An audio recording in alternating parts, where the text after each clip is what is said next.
I'm making up for lost ground since I missed my chance to in the fall. To put it bluntly, I wanted to, but life said no. Getting to it, my name's Yonggi. I'm Baka. Now let me tell you about how Sugoku Sugoi Sundays were in the fall. But before we do that, why don't you give this video a like, comment, subscribe, and hit that notification bell so you don't miss any of this. Sunday was the first day of the week that had me excited for anime. That is if you begin your weeks with Sunday like calendars do. There were a few reasons as to why that was, but let's first begin with a hot take. I actually like Tessera no To.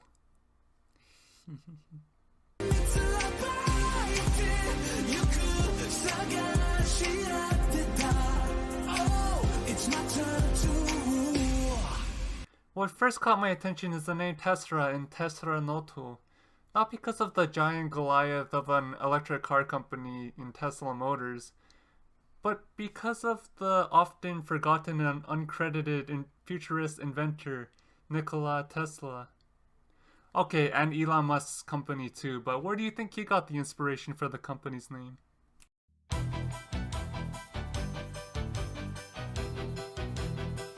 Tessera no To follows the life of a young high schooler named Negoro Botan, who was a descendant of a secret agent organization, in which she joins the ranks of to collect the mythically powerful shards left behind by the great inventor Nikola Tesla, before villainy is able to and recreate the Tesla crystal.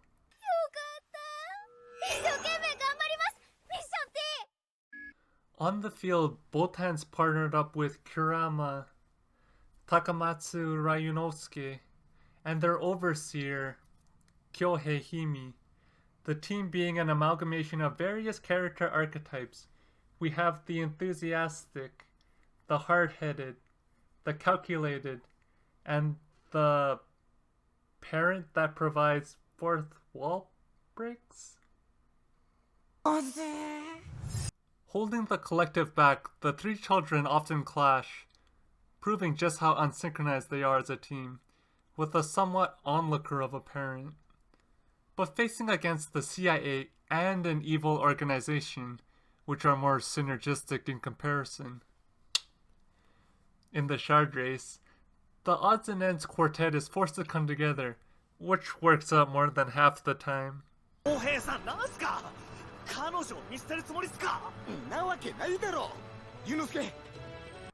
you can imagine, aside from the science fiction and espionage aspects of Tessera no To, the banter shared between the three and their overseer of a parent does provide a comedic blend to all the seriousness of their mission and stakes at hand. Especially when you consider the stories of those they come across in their journey and how emotional those trials are. Providing something emotionally worthwhile to both the characters and the story at large. And of course, when it all comes down to it, the four are able to push aside their egos for the others and the overall mission.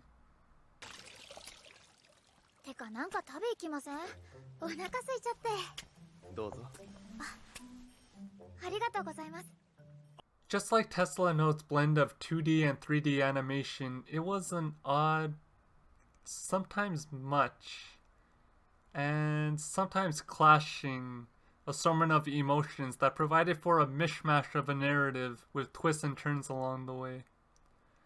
Think of it as the blocky models over 2D art, or the 2D art over 3D models. But I still enjoyed the overall story that Tessera no told. After all, it's a spy anime with sci-fi elements and secret agents and trifled with PS2 styled action. Just look past the animation style. Just look past the animation style.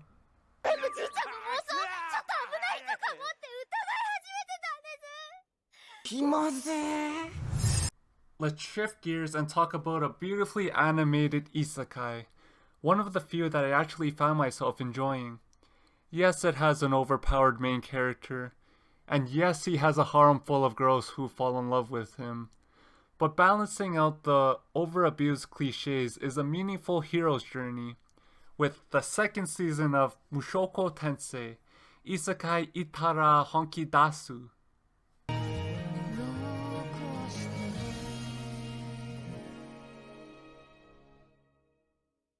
We pick up with our main character, Rudius Greyrat, or Rudy, and his entourage consisting of the fiery red-headed Eris Greyrat and the powerful but kind demon, Supardus Ruijerd, continuing on their journey after a cataclysmic event nearly obliterates everything, leaving the Greyrats in search of their families amongst what and who may remain. Transported themselves to the middle of demon territory, where they first come across and meet Ruijerd.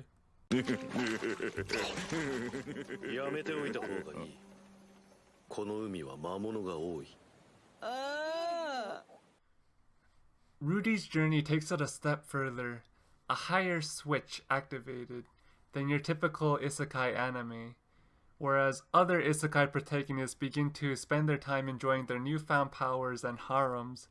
Rudy takes it upon himself to find his family, return Eris safely to hers, and clear the prejudices towards Ruijerd's demon race, who are feared for the rumors that have spread as rumors do, through good deeds and figurines.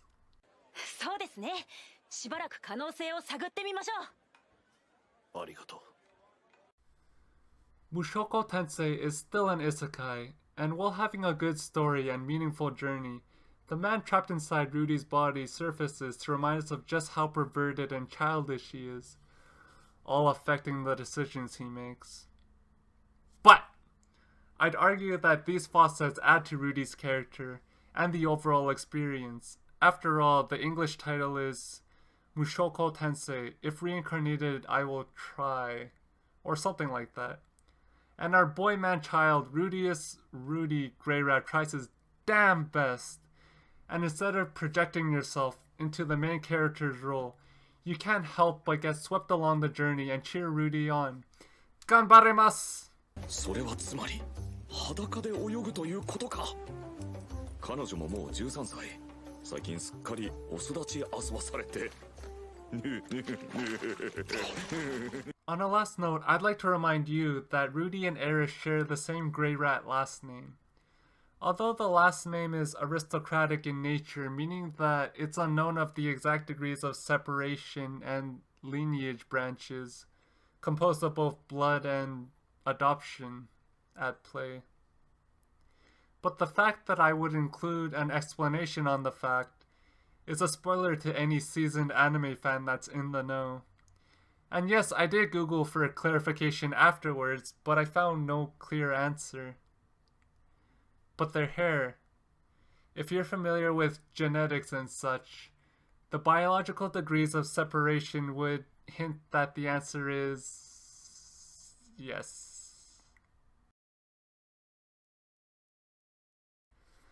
Ganbare, Rudy. 次は続き。よっと。反撃の隙を与えず、動きを封じてフィニッシュ。That's aside. Let's move on with something else that came out every Sunday in the fall season. Something that will keep you up at night.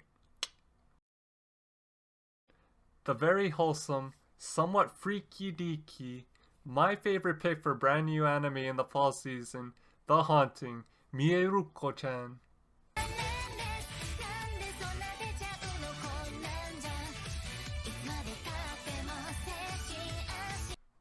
At first glance, you may be thinking that Mieruko-chan is your typical slice-of-life high school anime, following the life of a young girl as she navigates through her high school experience, and that there's going to be school idols, and rooftop confessions, and young love and romance, and Valentine's Day chocolates, and more love, and love triangles, and squares, and pentagons even, murking everything up.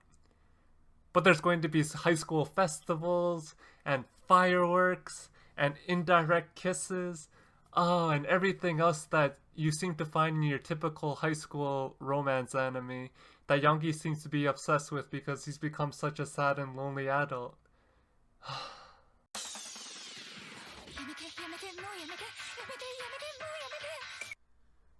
Like the Mieruko-chan OP says, Yamate, Yamate, Mo Yamate. So forget about it.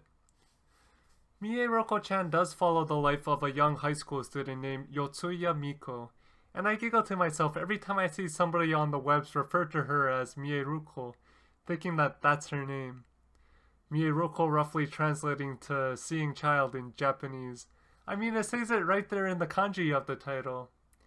But more on the significance behind that title in just a second.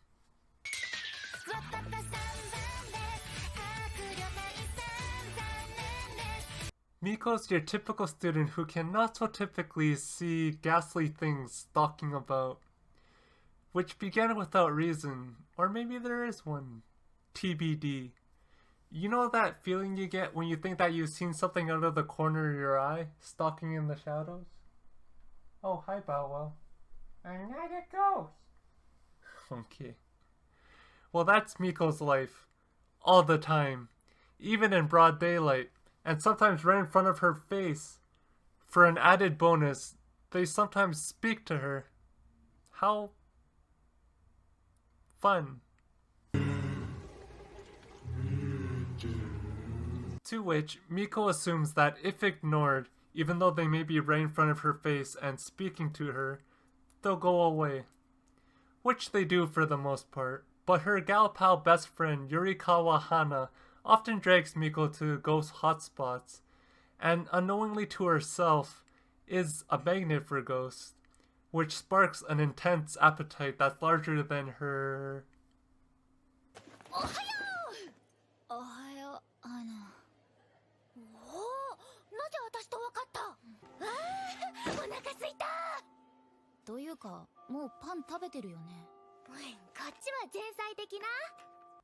Unbeknownst to them, another student, a halfer named Yuria Neguredo, who aspires to be an all-powerful medium between our world and the next, can also see ghouls, though for the time being only smaller apparitions, leaving Miko to suffer alone, who can see ghouls of all sizes, which lead up to some hilarious misunderstandings that are arguably better than those that your typical high school anime revolve around.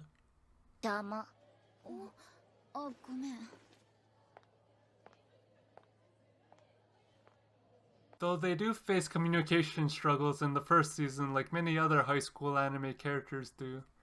The two Mieruko knowing that the other can see the apparitions but never really vocalizing or communicating about the fact, and never really discussing the extent of their precognition or powers.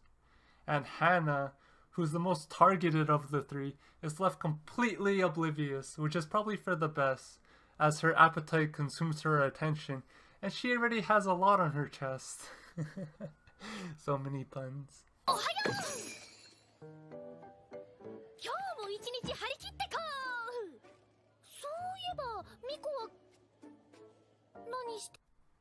The first season of Mieruko-chan has some great and memorable moments that were both spooky and hilarious, and endearing even.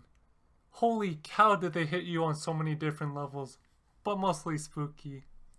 I can't wait for the second season. So many questions were brought to the table, and so many were left unanswered, and I need answers, damn it. I can't wait to see what's gonna come next when the strings begin to unravel. Of course, it has to be through the anime so I get the full experience of all the creepy sights and all the creepy sounds. Plus, don't get me wrong here, I'm human. I'm a man. And admittingly at the beginning of this section, a lonely one. Mieruko-chan has a damn good number that's not too over the top of gratuitous fan service shots.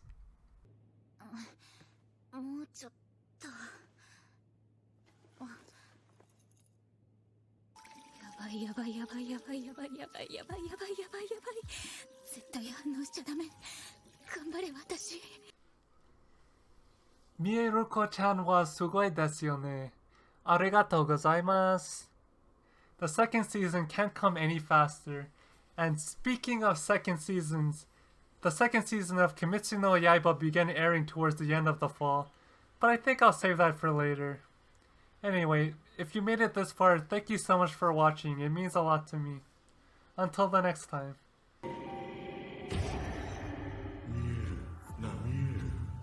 Bow Wow, what are you doing back there?